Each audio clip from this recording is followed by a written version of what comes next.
అప్పుడెప్పుడో last year మా మరిది పెళ్లి బట్టల షాపింగ్‌కి అయితే చిక్పేట వెళ్ళాం. మళ్ళీ ఇప్పటికి కుదిరింది మాకు వెళ్ళడానికి. నియర్‌గానే ఉంటది చిక్పేట. కానీ మాకు వెళ్ళడానికి మా వారికి టైం ఉండదనమాట. చిక్పేట వెళ్ళే దారిలోనే మనకి రాజ్యసభ కనిపిస్తూ ఉంటది. మీ అందరికి కూడా చూపిద్దామని ఒక చిన్న క్లిప్ అయితే తీశాను.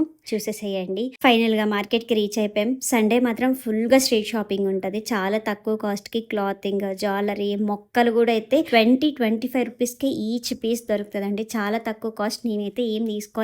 మేము ఒక పని మీద వెళ్ళాము. ఆ పని అయితే కంప్లీట్ అవ్వలేదు. ఎందుకు అవ్వలేదంటే మేము వెళ్ళిన 10 మినిట్స్‌కే ఫుల్‌గా వర్షం వచ్చింది. మేము షాపింగ్ చేయడం వానదేవుడికి కూడా ఇష్టం లేదనుకుంటా. మేము పిల్లల్ని ఇంట్లో వదిలేసి మరీ వెళ్ళాము. పనులన్నీ చేసేసుకొని వద్దాము అని. కానీ అవ్వలేదని కొంచెం బాధేసేసింది. ఇంకా మా పిల్లలు కూడా ఇంట్లో ఒంటరిగా ఉన్నారు. సండే మొత్తం టైం వేస్ట్ అయిపోయింది అని అక్కడ కొంచెం ఫీల్ అయిపోయాం అనమాట. ఎందుకంటే 1 అవర్ ఒక్క దగ్గరే స్ట్రక్ అయిపోయాం మేము.